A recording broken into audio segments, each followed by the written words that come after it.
6h09, de volta com o Manhã no Ar desta terça-feira. Só lembrando a você que nós estamos ao vivo aqui pela TV A Crítica e também pela rádio, de onde, desde já, a gente manda um abraço para os nossos ouvintes. Você que está aí na beira do fogão fazendo pão e café, ou na cozinha tomando café, mesmo na TV, tem muita gente que nos acompanha desta forma e que está ouvindo na rádio. Muitas vezes a pessoa está saindo de casa já com as crianças ou indo para o trabalho e acompanhando a nossa programação aqui. Desde já, um excelente dia para todos. Nós temos os nossos canais de interação, viu?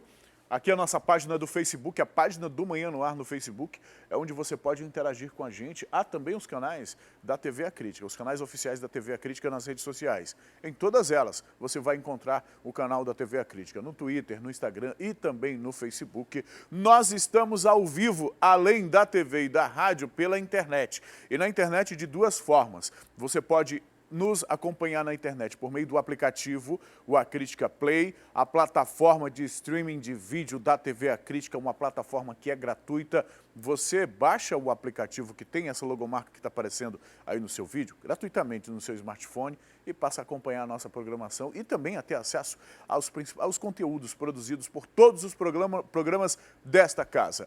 Nós estamos ao vivo também no YouTube, na Rede Mundial de Computadores, muita gente que já acompanha e inclusive interage com a gente pelo YouTube em várias partes do país e aqui mesmo no Amazonas. Um outro canal de interação é o nosso WhatsApp, 992912167, este número que aparece aí no seu vídeo. Não adianta telefonar não, pessoal, passa a sua mensagem de texto, de vídeo, a sua fotografia, a sua saudação. Muita gente tem mandado uma saudação aqui, o registro de que está acompanhando a nossa programação, mas para a gente também é importante saber a sua opinião sobre os fatos que nós trazemos aqui, viu? E hoje nós traremos uma situação que tem preocupado pela frequência com que ela tem ocorrido, um tipo de crime que tem feito trabalhadores de uma modalidade nova, os profissionais dos veículos, os motoristas dos aplicativos de carona paga. Os motoristas desta categoria estão sendo vítimas frequentes. Nós traremos um caso hoje, que ocorreu ontem à noite, em que um motorista, além de ter sido rendido pelos criminosos, ele foi obrigado a ser o piloto desta quadrilha.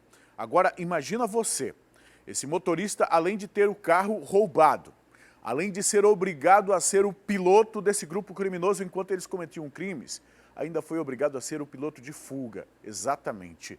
Isso porque houve perseguição policial. Agora você imagina o que a pessoa fazer numa situação dessas? E esse não foi o único caso e não é o único caso que nós traremos hoje aqui no Manhã no Ar. Há também uma outra situação em que um motorista de um desses veículos que trabalha por meio de aplicativo precisou se jogar do veículo para poder fugir de um assalto. Ele precisou se jogar, imagina, pular de um veículo em movimento. A polícia percebeu o que estava acontecendo, chegou a prender 2 suspeitos, que inclusive estão aí no seu vídeo. Houve uma certa reação da população, porque a população está de fato, está realmente intolerante em relação à atividade desses criminosos. E nós estamos aí, mais uma profissão em que as pessoas que saem de casa para as ruas para trabalhar não sabem exatamente o que vão enfrentar. Uma profissão que deveria ser uma profissão comum e que de repente torna-se uma profissão de risco. E a gente vai trazer esses 2 assuntos aqui no Manhã no Ar e desde já pede a sua participação. Você que é motorista de aplicativo, e eu sei que há muitos que acompanham a nossa programação, mesmo enquanto estão dirigindo, estão ouvindo o rádio, estão acompanhando a nossa programação, acompanhando as notícias, passa pra gente o seu posicionamento para você. Os motoristas de aplicativo já enterraram alguns colegas de profissão. Nós estamos falando de uma profissão que é recente na nossa região, viu? Regulamentada um dia desses. Então, manda a tua opinião ou passa o relato da situação pela qual você passou, para que a gente possa aqui trazer um alerta ainda maior para as autoridades. E falando em autoridades, eu particularmente, não apenas eu, mas a nossa equipe também, quer saber a sua opinião sobre um assunto que nós traremos hoje. Deixa, por favor, o número da interação aí para as pessoas saberem, porque muitas vezes pode ser que as pessoas queiram interagir neste fato, em relação a este fato também. Nós traremos hoje uma reportagem de uma aquisição feita pela Câmara Municipal de Manaus. Um telão eletrônico, aquele telão de votação que a gente sempre mostra nas reportagens.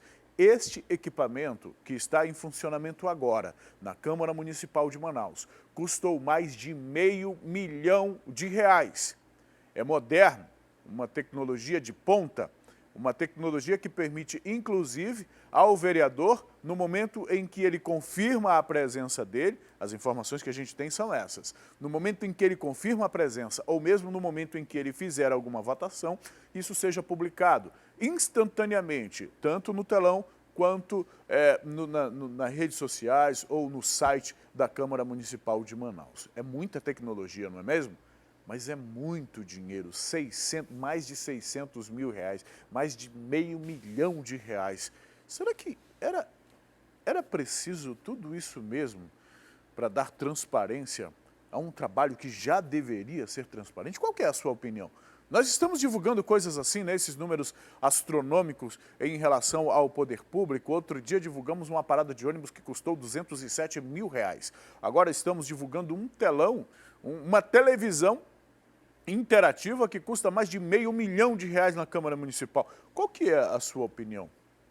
O que você pensa disso aí? Passa para a gente, 92912167 é o número pelo qual a gente pode receber a tua interação, a tua opinião, e a gente fala aqui, a gente compartilha aqui a opinião de todos, viu? 6 horas e 16 minutos, 6 horas e 16 minutos, mas esses não são os únicos assuntos que a gente vai trazer hoje em destaque aqui no Manhã no Ar. Hoje, terça-feira, ocorre em Brasília com o presidente Jair Bolsonaro uma reunião com a presença dos governadores da Amazônia brasileira. O presidente da República, inclusive, fez essa postagem aqui. A postagem diz o seguinte: amanhã, 27, porque é hoje, né, às 10 horas, em reunião com governadores da Amazônia, a verdade sobre o que os outros querem com essa rica região. Será um João 8,32 imperdível, transmitido em nossa live. João 8,32 é aquele versículo da Bíblia do Evangelho de João que diz: e conhecereis a verdade, e a verdade vos libertará. É o que promete, está aí o versículo, portanto, é o que promete o presidente da República nessa reunião com os governadores da Amazônia brasileira e, portanto, Amazonas, Acre, Rondônia, Mato Grosso, Pará, Tocantins. Então, os governadores de toda a região amazônica deverão estar reunidos com o presidente e a gente se pergunta o que será dito, de que verdade o presidente da República está falando. E é uma verdade que, se for a verdade do presidente, é algo que interessa a todos nós, porque essas verdades, ou pelo menos aquilo que tem sido dito pela presidência da República, tem repercutido, e a repercussão das queimadas da Amazônia, como nós temos mostrado aqui desde a semana passada, já atingiu níveis internacionais, viu? Uma discussão internacionais. Há equipes estrangeiras fazendo reportagens aqui no estado do Amazonas e em toda a Amazônia em relação a isso, cobrindo, fazendo o acompanhamento das ações que estão sendo realizadas, do problema em si e da reação política e da participação política em relação a isso e também da reação do público. Bom, 6 horas e 18 minutos, vamos lá de informação. No centro de Manaus, um grupo de policiais militares foi flagrado pelas câmeras de segurança de um estabelecimento, chutando portas e agredindo um funcionário de um hotel. Segundo um empresário da área, os mesmos policiais já chegaram a ameaçar forjar um flagrante para prendê-lo.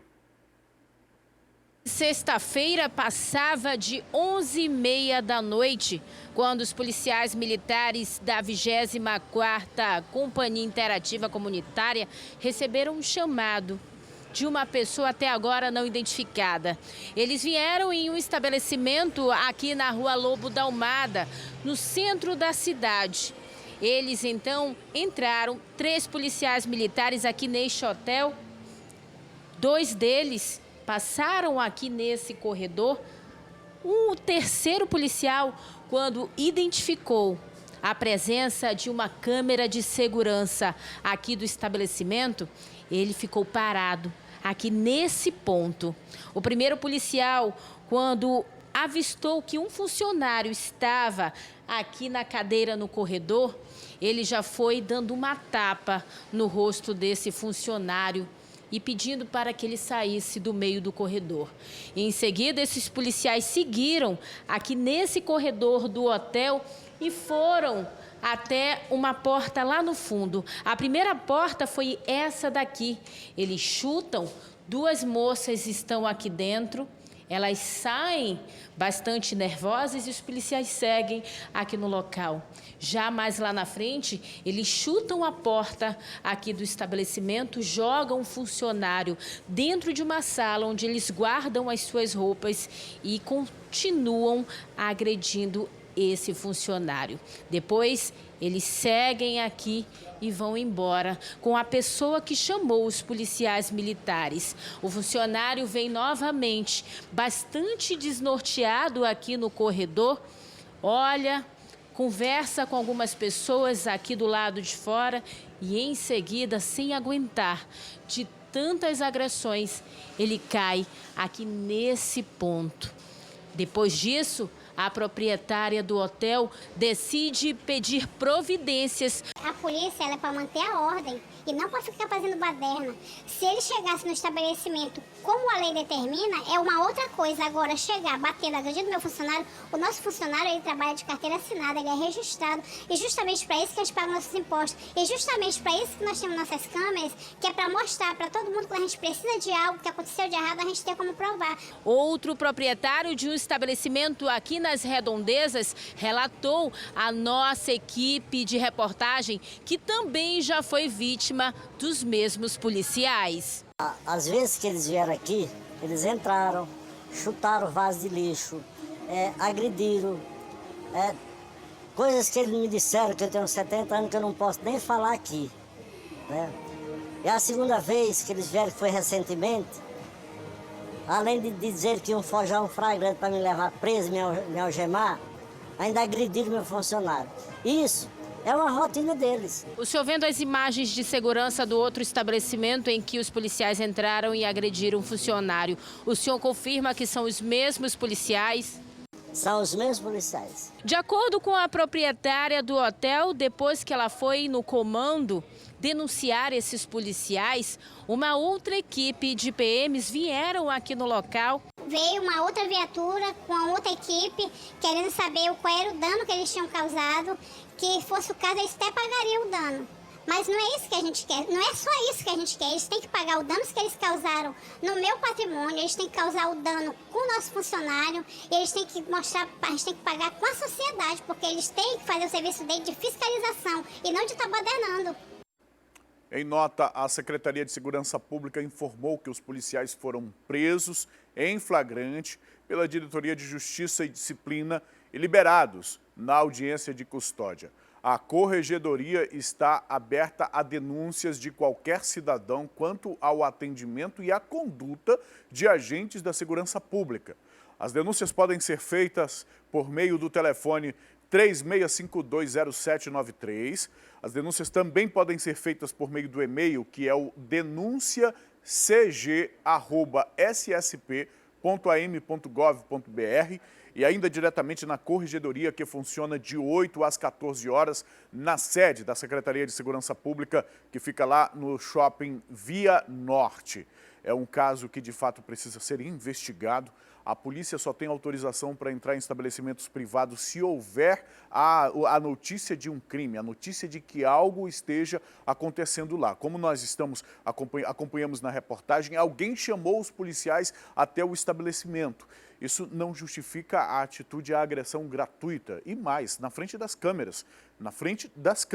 Isso precisa ser investigado. Os dois lados da história, inclusive, precisam ser investigados. Eu lembro de uma reportagem que fiz em um posto de gasolina lá da zona oeste da cidade, onde aparecia um gesto de brutalidade de um policial com um cacetete batendo na mesa, quebrando garrafa, empurrando pessoas. E a gente divulgou isso e não mostrou o outro lado.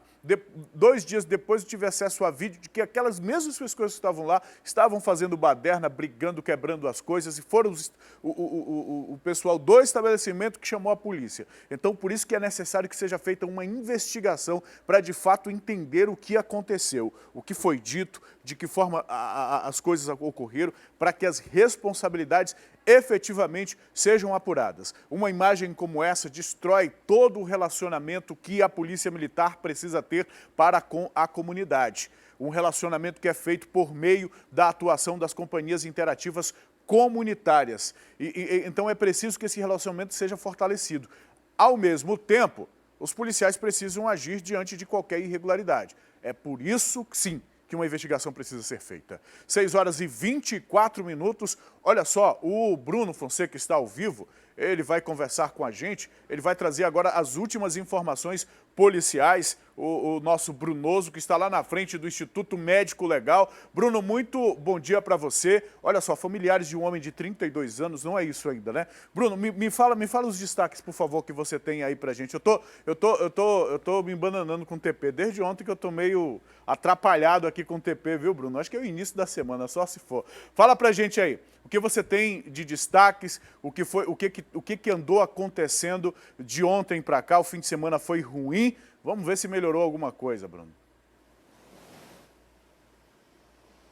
Muito bom dia, Emanuel. Bom dia a todos que nos acompanham aqui pelo Manhã no Ar. Que prazer é sempre estar aqui junto com vocês. Olha só, Emanuel, a gente veio aqui apurar as informações dos últimos acontecimentos no Instituto Médico Legal. E desde as 8 horas da noite de ontem, nenhum registro de morte, o que resulta aí numa paz pela cidade de Manaus até então, né? Porque o fim de semana foi pesado, no fim de semana foram registrados pelo menos 20 homicídios aqui na capital amazonense. E daqui a pouco, Emanuel, a gente vai falar sobre um assunto que levou bastante medo aos motoristas de aplicativo, viu? Um motorista de aplicativo foi assaltado, na verdade ele teve um mini sequestro aí, viu, o Emanuel? 3 homens entraram no carro e começaram a meter assaltos pela cidade com esse motorista de aplicativo dentro do próprio carro. O atendimento do motorista de aplicativo foi no Monte das Oliveiras e esses assaltantes começaram ali o ato de criminalidade pela zona norte de Manaus. Daqui a pouquinho a gente volta falando sobre esse assunto aqui direto do Instituto Médico Legal, para você que está em casa ficar bem informado. E vamos falar também agora, Emanuel, sobre um caso de um homem que foi baleado em um beco no município de Tabatinga, interior do Amazonas. A gente sabe que Tabatinga, ali na Tríplice Fronteira, existe a rotatividade do tráfico de drogas, né? A droga entra e sai ali sem nenhuma barreira. Aí o governo já trabalha para fazer toda essa barreira para que diminua esse tráfico de drogas. Pois é, um homem conhecido como Fofão, ele estava em um beco ali no município de Tabatinga, no bairro Rui Barbosa. Ele estava ali quando quando pistoleiros chegaram no beco e fizeram diversos disparos de armas de fogo contra este homem, que foi socorrido e levado ao hospital. Ainda não se sabe o estado de saúde dele, Emanuel. Não se sabe se ele morreu, se ele ainda passa por procedimentos cirúrgicos ali no hospital de Tabatinga. Mas o que sabe é que esse Fofão, ele tinha uma extensa passagem pela polícia por tráfico de drogas. Daqui a pouco a gente volta falando mais sobre assuntos que acontecem aqui na capital, sobre esse motorista de aplicativo que foi ali sequestrado por assaltantes. Viu, Emanuel? Volto com você no estúdio. Ok, meu amigo Brunoso, daqui a pouco a gente volta a conversar. Agora, traz pra gente a Juliana Silva, por favor. A Juliana Silva está aí, olha, na ponte sobre o Rio Negro. Juliana, muito bom dia. Que informações você traz pra gente daí? Bom dia, Emanuel, para você. Olha, daqui a pouquinho eu trago informações sobre a reunião da Força Tarefa, que discutiu as medidas que devem ser tomadas em relação aos cabos subaquáticos e a distribuição de energia para os municípios de Iranduba e Manacapuru, que passaram aí pelo menos mais de 3 dias sem energia e também prejudicou mais de 100 mil pessoas. Então, daqui a pouquinho eu trago essas informações dessa reunião que aconteceu ontem, né, com a Força Tarefa e que, inclusive, a Amazonas Distribuidora de Energia não enviou nenhum representante. Daqui a pouco eu trago todos os detalhes para você. Ok, Juliana, muito obrigado. Até daqui a pouquinho. Bom, os nossos repórteres já estão posicionados para trazer essas informações. Eu sigo aqui com um caso triste do interior do estado do Amazonas. Familiares de um homem de 32 anos e do filho dele, de 8 anos, que foram encontrados mortos após saírem para pescar lá no município de Itacoatiara. Essa família pede que a polícia intensifique as investigações. Apesar do corpo da criança ter sido achado com sinais de afogamento, eles acreditam que pai e filho foram vítimas de latrocínio. Tudo começou na última quinta-feira. O pai e o filho de 8 anos saíram para pescar em uma comunidade que fica localizada no município de Itacoatiara. Os dois saíram por volta de 1h da tarde de quinta-feira. O dia amanheceu e a preocupação aumentou. Foi aí que os familiares resolveram ir atrás dos dois. Depois que ele não apareceu, aí começou a busca, o desespero, já sabia que tinha acontecido alguma coisa com ele. Vocês foram até lá? Nós fomos. Aí nós escolhemos o pessoal, nós fomos, demos uma primeira busca, fomos até embaixo do Piquiá, que tem lá uma comunidade embaixo, fomos e nada. Aí viemos, aí reunimos mais gente e fomos buscar busca por lá e não encontramos nada. Se fosse alagamento, nós teríamos encontrado algum objeto no Rio Boiado, mas nada, utensílio. Vocês tiveram alguma informação de alguém nesse local? Teve várias informações de gente que viram certa pessoa indo para lá, naquela mediação. Aí foram, aí eu não sei como que foi, mas muita gente disse que viu o suspeito indo para lá, voltando com um objeto, que eles não levaram o motor e do lado vinha aparecendo palheta de motor. Esse suspeito seria um homem? Sim. Só uma pessoa? 2 homens. 2 homens na canoa. O corpo da criança foi encontrado na última quarta-feira, boiando no rio. Segundo o irmão da vítima, moradores da comunidade relataram que viram pessoas, no dia do desaparecimento, pessoas em uma embarcação suspeitas, passando pelas redondezas, e que no mesmo dia ouviram gritos de criança. Lá na região tem sempre gente que caça, teve um homem lá que ouviu, do outro lado que estava ouviu o grito, 3 gritos, criança pedindo socorro, aí depois não viu mais nada. Nisso ele desce para ver lá e não viu mais ninguém no rio, não viu nem sinal de nada. O homem foi identificado por Elon Alves Medeiros, de 32 anos. O corpo dele foi encontrado na última sexta-feira. O homem era casado, tinha 4 filhos. Ele tinha saído do emprego dele há 3 meses. A pesca era um dos meios para sustentar a família. Eles eram acostumados a sair pescar? Eles eram acostumados a sair pescar todo dia, voltar normal. Esse era o único trabalho do interiorano. Não, ele trabalhava de carteira assinada, só que ele tinha saído aí para manter o alimento da família, que lá o pessoal vive mais disso, né, de pesca ali. O corpo do pai e da criança foram encaminhados para o IML aqui em Manaus. A família está inconformada com a situação. Pede que a justiça seja feita e que a polícia investigue o caso. A gente quer justiça, a gente querendo fazer um apelo às autoridades competentes de Itacoatiara, que Polícia Civil, delegado Lázaro, que se aprofunde mais na investigação para que encontre o culpado, né? Porque isso foi um crime bárbaro, matar o pai e o filho, crime cruel.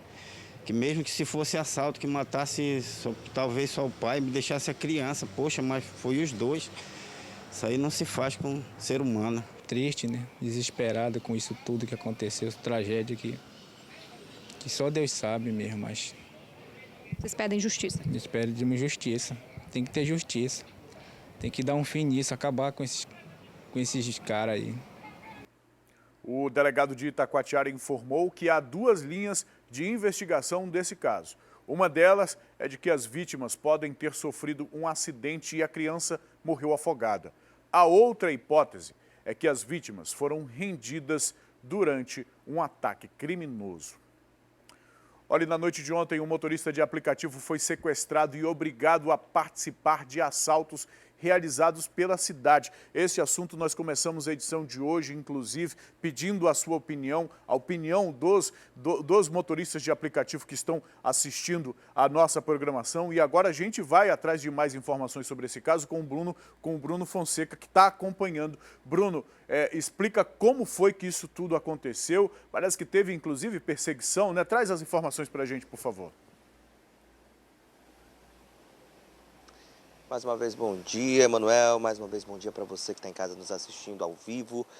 Olha só, Emanuel, foi na noite de ontem que esse motorista de aplicativo atendeu uma chamada para o bairro Monte das Oliveiras, na zona norte de Manaus. Ele atendeu o chamado de uma mulher até então. Quando ele viu, vinham 3 homens. 3 homens entraram no carro deste motorista de aplicativo.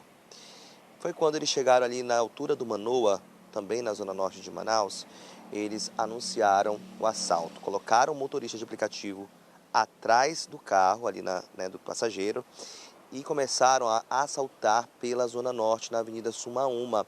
Olha só, Emanuel, eles assaltaram pelo menos 2 postos de combustíveis e também um mercadinho.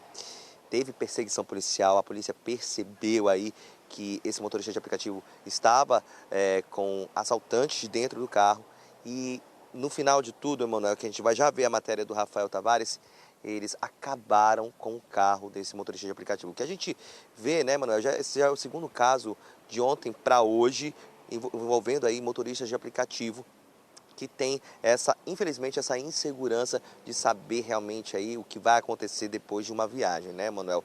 A gente vai assistir, já você vai chamar a matéria do Rafael Tavares, que acompanhou esse caso, e esses 3 homens foram presos e levados ali para o 6º DIP para os procedimentos cabíveis, viu?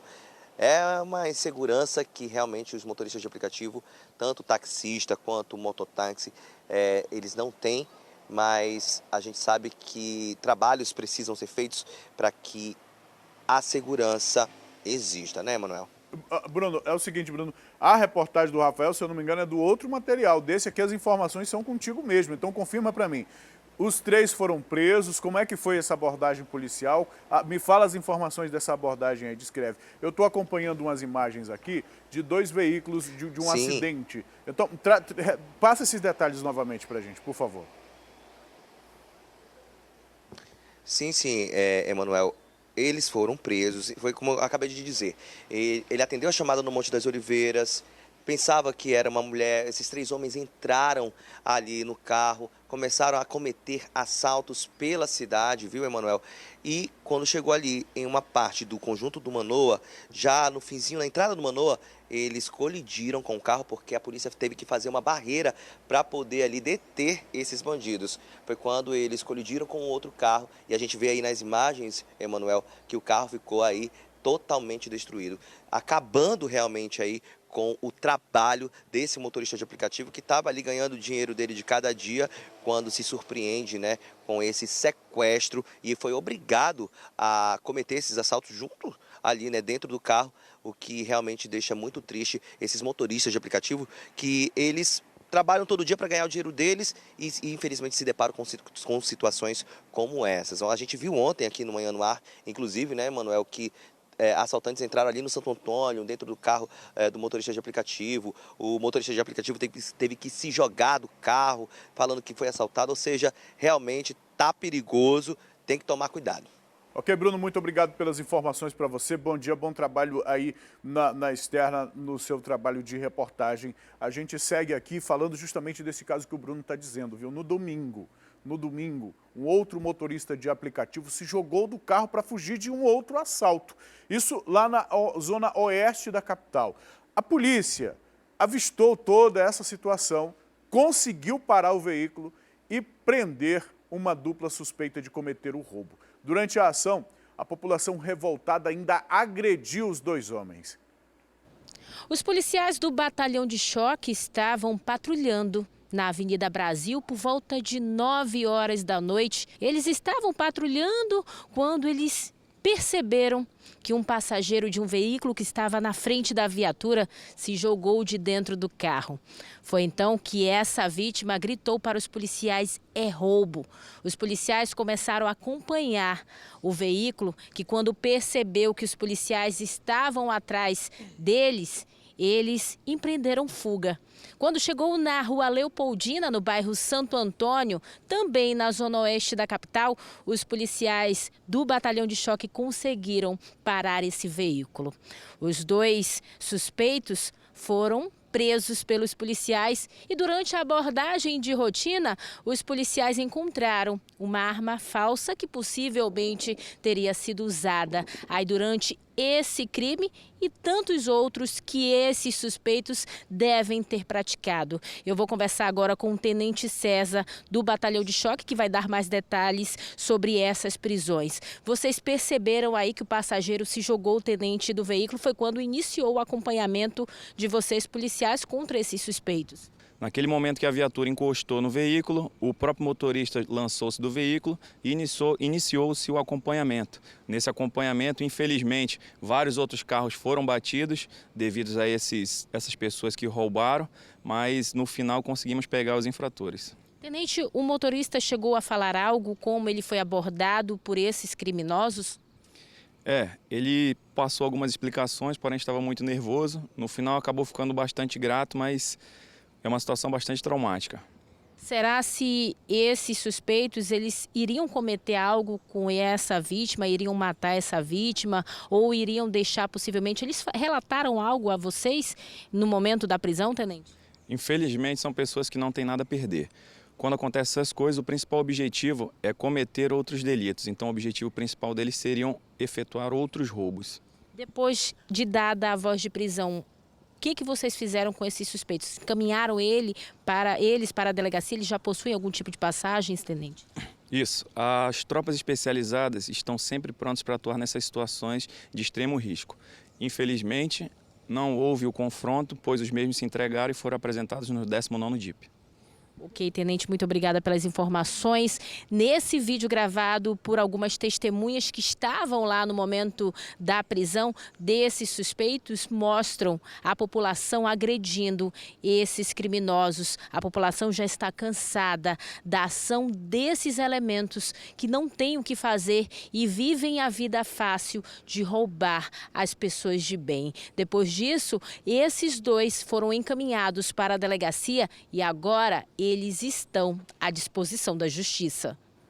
A população de fato está cansada mesmo. Imagina você sair de casa para trabalhar e atender a um pedido, a uma chamada, e durante esse atendimento, ao invés de você atender clientes, de repente você vai se tornar vítima de um crime, sendo levado para cometer roubos, podendo inclusive ser indiciado como um dos suspeitos, como naquele caso anterior de ontem à noite, em que o motorista foi obrigado a estar no veículo junto com os criminosos, talvez para se protegerem diante de alguma abordagem policial, como de fato aconteceu. E aí, além de todo esse terrorismo, além de ter a vida em risco, como este outro caso em que o motorista precisou pular do veículo, é uma situação absurda em que esses motoristas, esses profissionais, esses trabalhadores estão sofrendo nas ruas da cidade. E isso por quê? Isso porque existe uma grande quantidade de criminosos utilizando da facilidade deste serviço, a facilidade de chamar um motorista de aplicativo para cometer crimes. Utilizam o veículo para cometer outros crimes. Isso parece um padrão e parece algo comum e natural para eles. Mas deixa eu dizer uma coisa para você, isto não é natural. Ninguém pode se acostumar ou aceitar que esse tipo de crime ocorra da forma como está acontecendo, com a frequência com que está acontecendo. São cidadãos que estão atrás do veículo, do volante desses veículos e que precisam de proteção do Estado, do governo, da polícia, a sociedade precisa de proteção. E aí muita gente reage com violência e vai reagir como? Vai agir de que forma? Qual a outra forma? As pessoas não veem uma solução, as pessoas não veem uma luz lá no fim do túnel, como é que essa coisa vai mudar, porque todos os dias praticamente todos os dias nós estamos trazendo esse tipo de informação aqui. Infelizmente, já trouxemos notícia em que motoristas de aplicativos foram mortos no cumprimento do dever, trabalhando, não mortos por envolvimento em alguma atividade criminosa, como tem acontecido geralmente nesses acertos de contas, não. Mortos pela condição de serem vítimas da criminalidade, desta bandidagem que age com total desrespeito às leis, com total desrespeito à cidadania, com total desrespeito a todos nós, porque eles não seguem as mesmas regras que nós. Eles não estão nem aí para aquilo que nós valorizamos, para os valores que a sociedade valoriza, ou pelo menos deveria valorizar. Estão nem aí, estão na rua armados e acham porque que estão com uma arma, têm o direito de fazer qualquer coisa e infelizmente eles fazem. Neste caso, pelo menos, os suspeitos foram presos. Por quanto tempo? Eu não sei, viu? 6 horas e 44 minutos. Após denúncias anônimas, foi preso o homem suspeito de matar a amante grávida de 2 meses no estacionamento de um motel lá no bairro Aleixo. A vítima foi morta em outubro do ano passado com mais de 20 facadas. Agora, olha só, olha essa parte aqui do depoimento deste homem. Ele alegou que cometeu o crime por causa das ameaças que eram feitas por esta mulher, inclusive ameaças contra o filho dele. Vamos acompanhar na reportagem. No dia 28 de outubro de 2018, Fabrício Moura de Queiroz, de 30 anos, desferiu pelo menos 24 facadas à amante dele, a mulher Sueli Pereira dos Santos, que tinha apenas 43 anos. Nesse crime, ele ainda não matou só a amante dele, mas também o filho que ela esperava, com aproximadamente 2 meses.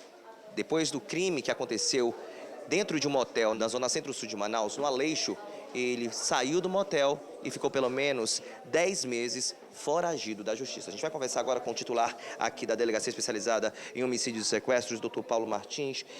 Doutor, 10 meses de investigação atrás desse assassino. A investigação já nos levou à autoria logo após o crime, não demorou muito para nós identificarmos esse indivíduo. Nós representamos pela prisão, assim que saiu nós fomos à residência dos familiares dele, não conseguimos localizá-lo, ele descobriu que a polícia já estava atrás dele pelo crime e ficou foragido todo esse tempo. Mas felizmente ele, apesar de estar totalmente disfarçado, deixou o cabelo crescer, barba crescer para tentar enganar a polícia. Mas felizmente policiais do 19º receberam informações do paradeiro dele, conseguiram efetuar a prisão e na sexta-feira nos apresentaram aqui para ser oitivado. Ele confessou o crime, confessa a autoria, confessa inclusive que realmente desferiu mais de 20 facadas na vítima que a levou a óbito. Agora, o que ele fala? Por que ele cometeu esse ato de criminalidade, doutor? Ele alega que estava sendo ameaçado pela vítima, segundo ele, ela o perseguia, ela não aceitava o fim do relacionamento e, em função disso, ele ameaçou também os filhos dele e ele se aborreceu com essa atitude e acabou perdendo a cabeça e desferiu 24 facadas na vítima. Ele diz em depoimento que não sabia que ela estava grávida, né? Qual é a linha de investigação agora, já que vocês chegaram até ele? É a versão dele que ele conta no depoimento. Não sabemos de fato se ele sabia ou não, até porque a vítima não está aqui para contar a verdadeira história. Ele já foi oitivado, a oitiva dele será encaminhada à justiça e futuramente ele será novamente ouvido na justiça. Não sei se ele vai manter ao mesmo depoimento, de qualquer forma ficará à disposição da justiça até o seu julgamento. Fabrício, 28 facadas, tu matou a tua amante e o teu filho, né? Fabrício, fala agora, cara. É a versão da polícia, ela não estava para se defender. Por que você matou ela? Tem nada a dizer? Está tudo escrito no depoimento. E o que você falou no depoimento? Está no depoimento. Mas você admitiu que acabou assassinando a Sueli? Sim. E qual que foi a motivação? Perseguição. Como assim que ela te perseguiu? Uma mulher grávida te perseguindo? Todos os dias, diariamente. Porque ela queria que você assumisse o filho? Não sabia que ela estava grávida. E depois que você soube? Eu não fiquei sabendo agora. 2 dias. Vocês se relacionaram por quanto tempo? Uns 40 dias. 40 dias de relacionamento? Sim. Conheceu ela onde? Dentro do ônibus. Tu falaste em 6 meses no depoimento? Não, 40 dias. 40 dias só de relação? 40, 45 dias. E quando você soube agora que ela tinha um filho teu esperando, como é que foi? Não sabia que ela estava grávida. Mas aí, mudou o sentimento? Você assassinou ela e teu filho? E 24 facadas, você não acha que é uma ação muito forte para somente estar sendo perseguido e acabar assassinando assim alguém? Demais. E na hora, o que aconteceu? Acredito que perdi a noção do real quando ela estava me ameaçando, estava tudo tranquilo, mas quando ela ameaçou meus filhos, eu perdi a noção de tudo. Como ela ameaçava teus filhos? Ela dizia o quê? Ela tinha fotos deles, mandava foto deles para mim. E aí ela falou numa hora que eu iria me arrepender de tudo que eu estava fazendo com ela, e eu e meus filhos. E aí? E daí eu não lembro, só lembro Mas você levou a de eu faca correndo para o já. hotel? Não, a faca veio dela. E você se arrepende agora? Sim, estou arrependido. O que você fala para a família dela?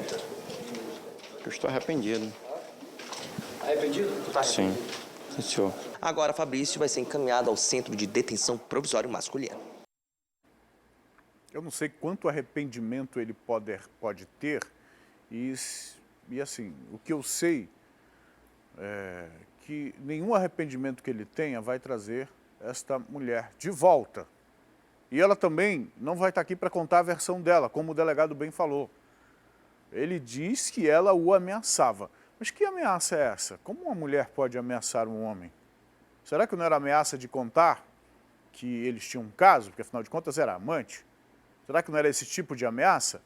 Eu não sei o que é, a polícia está fazendo a investigação, já deve ter uma investigação, e a investigação diz o seguinte: ele matou e matou com 24 facadas e ele acabou de admitir isso aí, em depoimento e também aí para a imprensa. Admitiu que matou e ponto. Vai ter que pagar pelo crime que cometeu. É que nem o outro que matou a mulher e quis matar a sogra também, com um pedaço de madeira, e chega diante de todo mundo, da sociedade, e diz: não, eu estava sendo ameaçado. Que conversa? Que conversa? Vai justificar isso com ameaças? Procura estar sendo ameaçado, procura a polícia. Procura a polícia. Agora o que? Era medo de que ela revelasse tudo, e agora?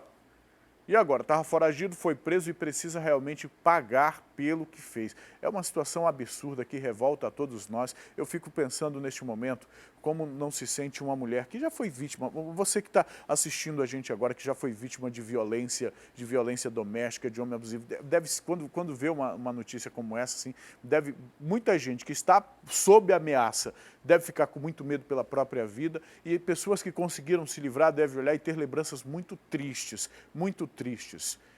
E a gente aproveita sempre estes casos, eu gosto de aproveitar esses casos para fazer o alerta. Você que tem muita gente assistindo a nossa programação neste momento, você que está sob um relacionamento abusivo, procure as autoridades.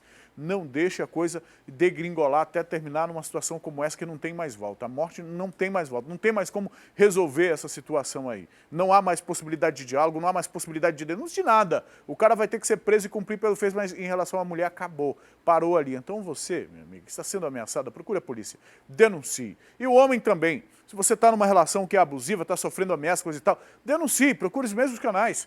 Procure os mesmos canais, mas não pode deixar a coisa chegar a esse ponto. 6 horas e 52 minutos. A polícia prendeu, nesta segunda-feira, o autor dos disparos que mataram um empresário lá no bairro Dom Pedro, em julho. Segundo a polícia, ele e um comparsa, que já está preso, sabiam que a vítima costumava andar com altas quantias e planejaram o roubo.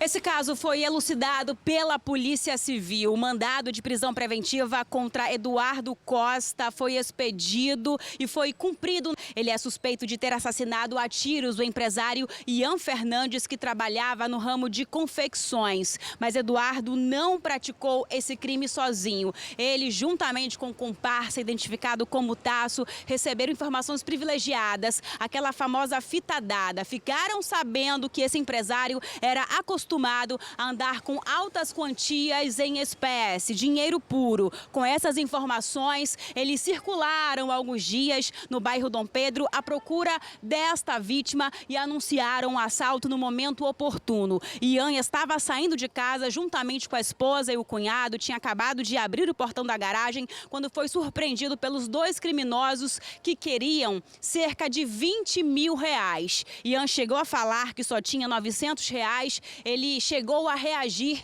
e por isso foi atingido. A partir daí os policiais começaram uma investigação para chegar até os autores desse latrocínio.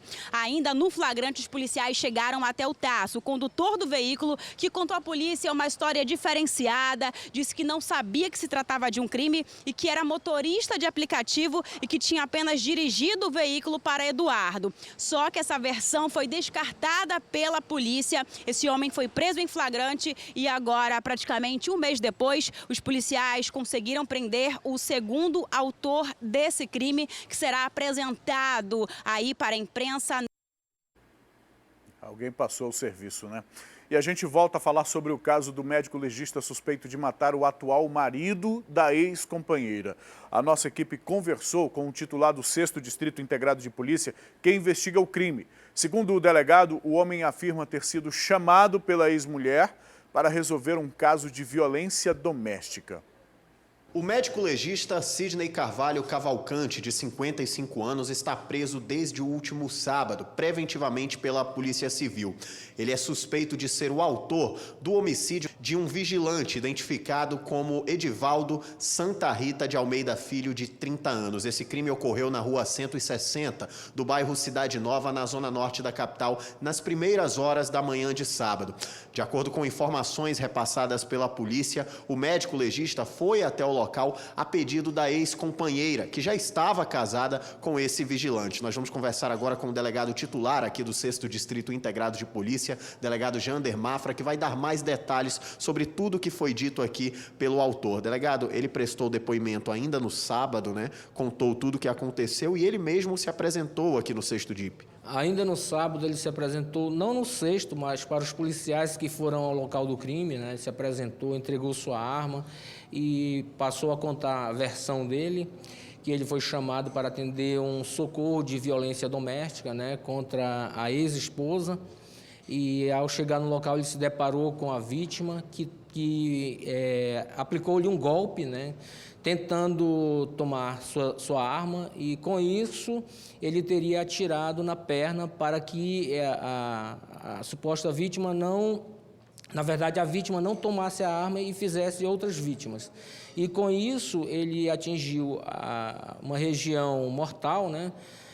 Mas depois que ele conseguiu sair do golpe aplicado, ele tentou socorrer, fez com pressas, chamou o SAMU. Então, isso demonstra que ele não teve assim, aquela intenção de matar, por isso eu verifico esse caso como uma lesão corporal seguida de morte ou até mesmo um caso de legítima defesa, aí é a justiça que vai falar no final. Agora, delegado, só para a gente explicar melhor para quem está nos assistindo, o que aconteceu antes dele chegar na casa? Teve uma confusão, a vítima, o Edivaldo de Almeida Santa Rita Filho, agrediu, né, essa companheira dele e ex-companheira do médico, e ela mesma o chamou. Eles estavam em um local bebendo e, a caminho de casa, ele passou a discutir com a sua companheira. A cunhada estava próximo, não gostou, interveio e ele agrediu a cunhada. E a companheira não gostou e, a partir daí, começou uma briga entre a vítima e sua companheira.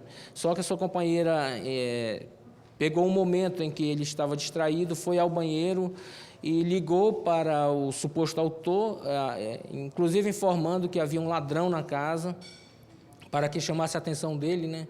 E ele chegou até a casa quando se deparou com a vítima e ocorreu aquele fato que eu mencionei agora há pouco. O inquérito policial deve ser encerrado nos próximos dias. Nos próximos dias, porque o autor está preso e, quando está preso, nós temos 10 dias para encerrar. Uma confusão.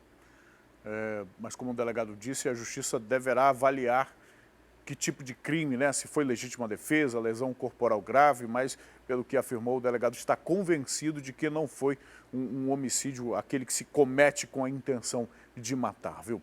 Vamos aqui para a nossa interação, diretor. A gente já temos a participação do nosso telespectador por meio do WhatsApp, viu?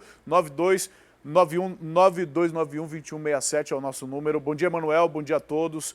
Infelizmente, muitos policiais usam a farda para se achar que podem agredir as pessoas. Uma certa vez, um policial aqui no Monte das Oliveiras me pararam em uma moto apontando arma. Eu disse para ele baixar a arma, que eu não era bandido e que a arma podia disparar.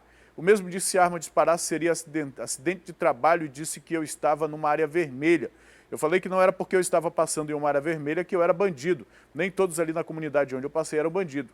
Eles disseram que se quisessem me levavam e que eu estava desacatando a autoridade. Entreguei a ele o documento da moto e habilitação, tudo estava certinho. A única coisa que eu não gostei foi a agressividade dos policiais e a atitude que estavam tomando. Aqui o desabafo do telespectador diante de uma situação que ele passou. E, de fato, nem todo mundo que mora em área de intenso tráfico de drogas é bandido. E o tráfico de drogas, inclusive, coloca a população nessa condição aí, na condição de suspeita, na condição de estar suscetível a isso. Agora, só lembrando uma coisa, nem todos os policiais agem dessa forma, viu? Nem todos os policiais. Baixa um pouquinho só, que tem ali uma pergunta interessante nessa interação B aqui. Bom dia, Amanhã no Ar.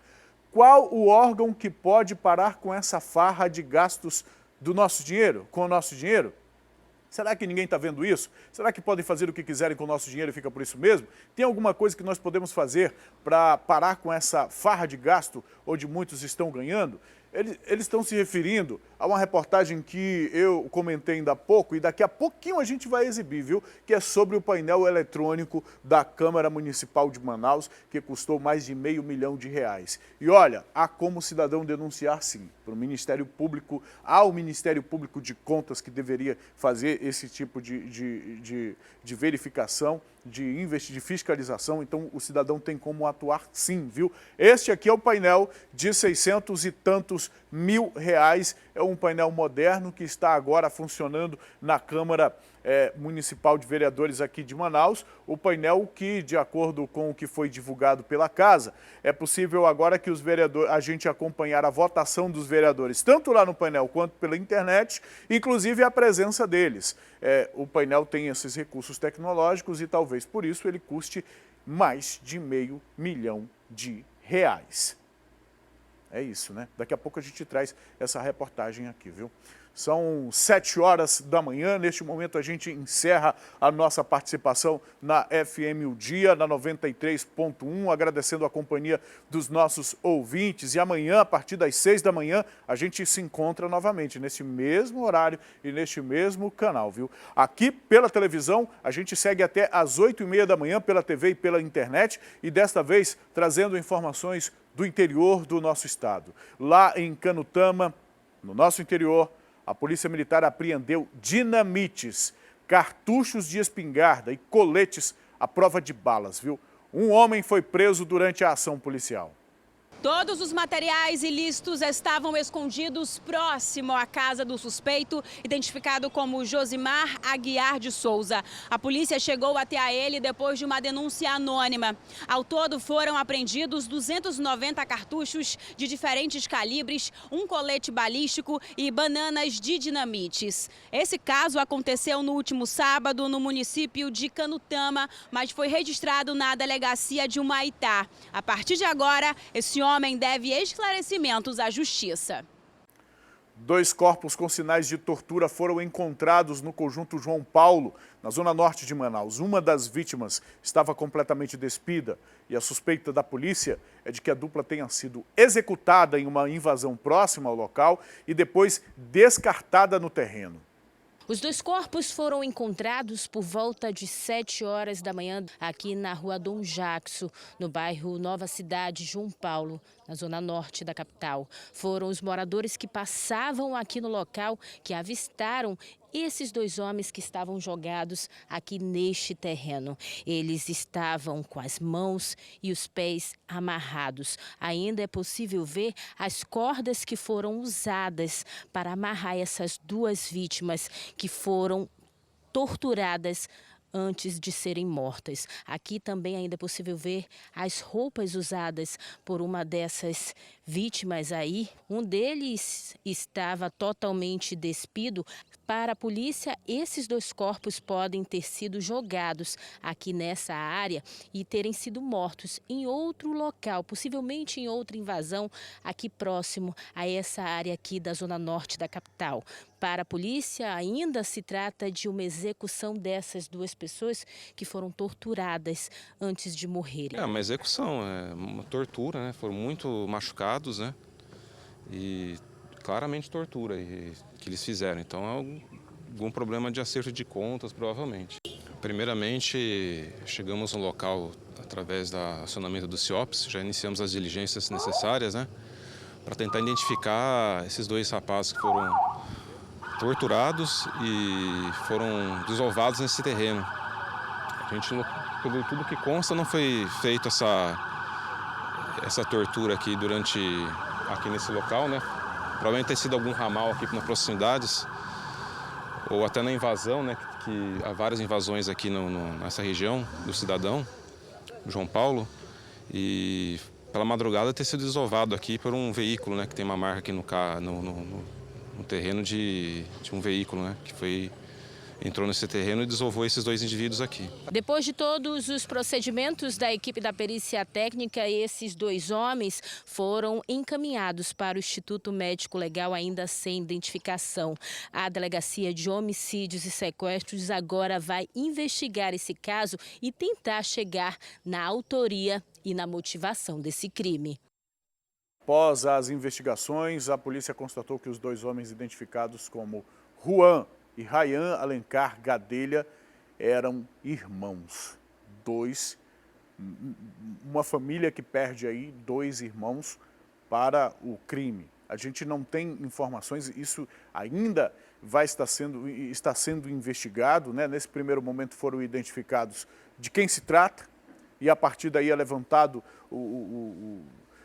a ficha criminal para saber se tem de fato e se não tiver, a polícia vai investigar a vida dessas 2 pessoas, as relações que tinham para chegar até esses autores.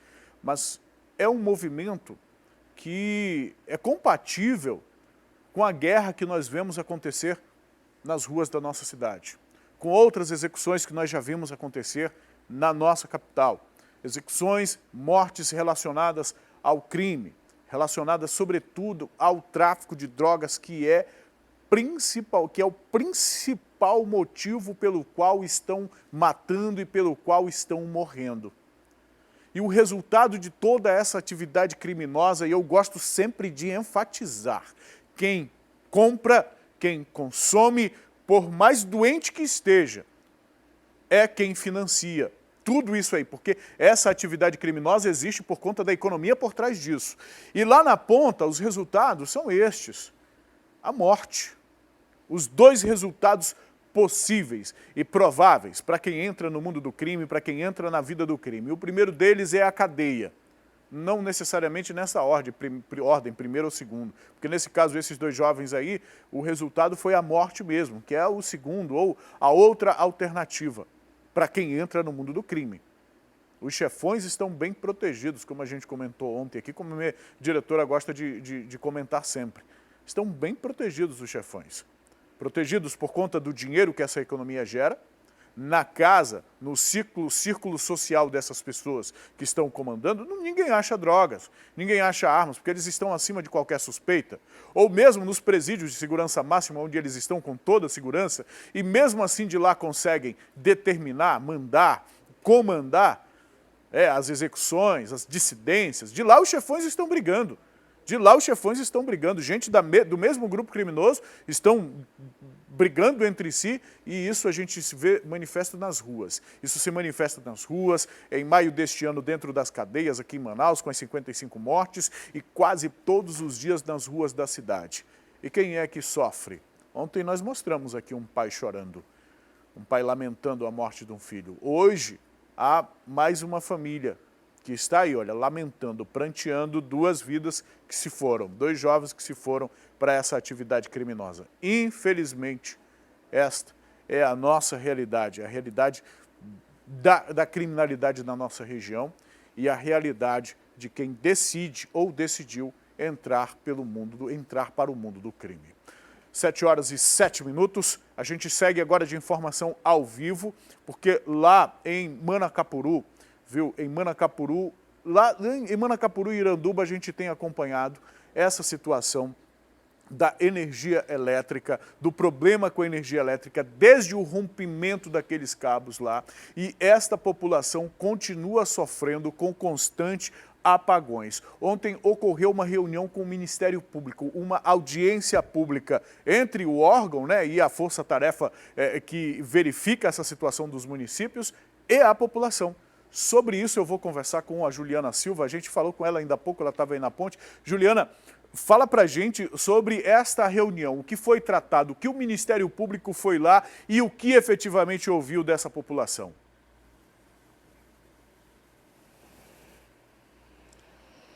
Então, Emanuel, essa Força-Tarefa do Consumidor, ela é composta pela Assembleia Legislativa do Amazonas, Defensoria Pública, também tem pessoas do Ministério Público e do PROCON. Eles se reuniram ontem com a população dos 2 municípios e eles instauraram aí algumas medidas que devem ser tomadas rapidamente pela distribuidora de energia aqui do Amazonas. Medidas essas que são as seguintes: a empresa deve elaborar, divulgar a escala de fornecimento de energia por bairro ou comunidade e o período que vai ser atendido. Como também implementar, isso aí também é bastante importante, um setor de resolução extrajudicial responsável exclusivamente pelo atendimento das pessoas que foram prejudicadas pelo rompimento desses cabos subaquáticos, né? Então foi isso que foi discutido ontem nessa reunião, participaram toda essa comissão, menos algum representante da Amazonas Distribuidora de Energia. Eles não enviaram nenhum representante, viu, Emanuel? Todas essas pessoas, a população, elas informou que desde o dia 19 ainda não tiveram nenhum tipo de melhorias. Pelo contrário, ainda falta bastante energia todos os dias em algumas localidades, né, tanto do município de Iranduba como também de Manacapuru. E tudo isso aconteceu no último dia 19, onde mais de 100 mil pessoas por 3 dias, pelo menos, ficaram sem luz e tiveram aí vários prejuízos, né? Principalmente as pessoas que trabalham com o mercado, que é uma das principais fontes de renda dentro dessas comunidades, viu, Emanuel? Juliana, esse problema aí a gente teve por informações da própria Eletrobras que houve o rompimento dos cabos, né, os cabos subaquáticos que atravessam justamente esse trecho do Rio Negro onde você está. Não exatamente esse ponto, mas enfim, atravessam o Rio Negro. A empresa que não mandou o representante, ela chegou a dar uma previsão de quando o problema efetivamente será corrigido, quando essa situação será normalizada para essa população, Juliana?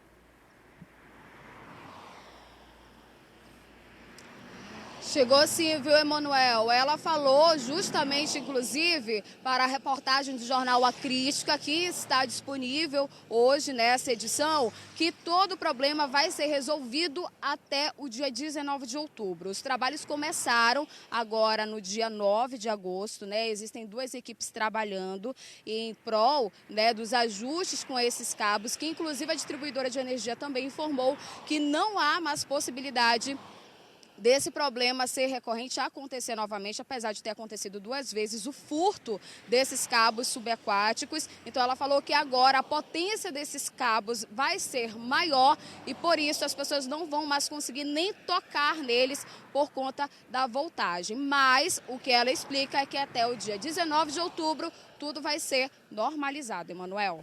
Ok, Juliana, obrigado pelas suas informações, até daqui a pouco.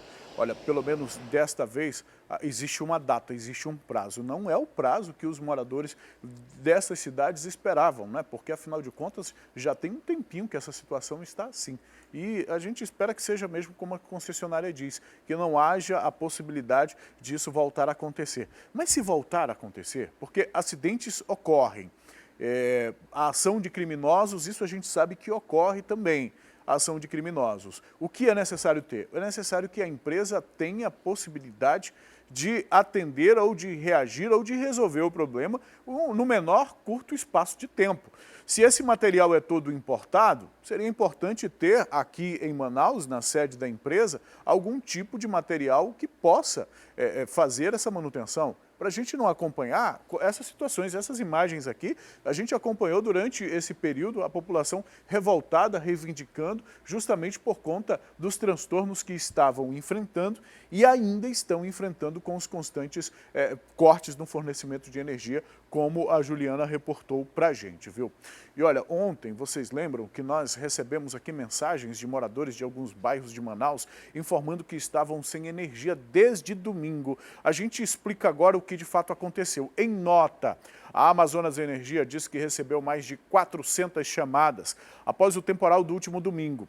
Por causa dos fortes ventos que derrubaram árvores que caíram sobre a rede de distribuição durante a tarde de domingo aqui na capital, as zonas norte e oeste foram as mais afetadas. E foi necessário fazer o desligamento de alimentadores e transformadores que foram danificados. Dos 300 alimentadores, equipamentos responsáveis pelo abastecimento de energia, 9 desligaram durante o temporal. Segundo a Amazonas Energia, o restabelecimento da energia já foi normalizado, viu? Daí, portanto, a informação em relação ao que aconteceu. Ontem nós lemos aqui, no momento de interação com o telespectador, várias pessoas reclamando e está aí o posicionamento da empresa. A gente espera que aqueles endereços lá que ontem disseram que estavam enfrentando dificuldades, que lá o fornecimento efetivamente já tenha sido normalizado, como está informando aqui a concessionária, viu? Agora, falando em energia elétrica, a gente continua falando sobre esse assunto, mas isso no interior, porque lá em Parintins, a população lá está enfrentando cortes de energia, viu? Enfrentou isso ontem, durante a noite. Vários pontos da ilha ficaram no escuro. A Amazonas Energia informou que a causa da queda foi um curto-circuito durante uma manobra de fechamento de um módulo que danificou componentes de outros 2 módulos, ocasionando uma baixa considerável no sistema de geração, viu? Isso aí é Parintins, olha, você está vendo imagens de Parintins no escuro. Essa cidade já sofreu muito com racionamento, viu? Pelo menos no tempo que eu estive lá, sofreu bastante com racionamento. Desde que a estrutura nova do bombódromo foi construída, o parque energético recebeu um suporte. Há algum tempo já que a população não sofria isso aí, mas voltou a sofrer e a gente espera que seja normalizado nas próximas horas. 7h15, vamos fazer um intervalo? Mas olha, daqui a pouco, depois do intervalo, a gente traz um alerta. Atenção, consumidor! Amanhã vai faltar água em vários bairros de Manaus, viu? Tem que começar a reservar água, hein? É bom ficar atento. E o emplacamento de veículos deve ficar mais barato. Os detalhes eu trago daqui a pouquinho.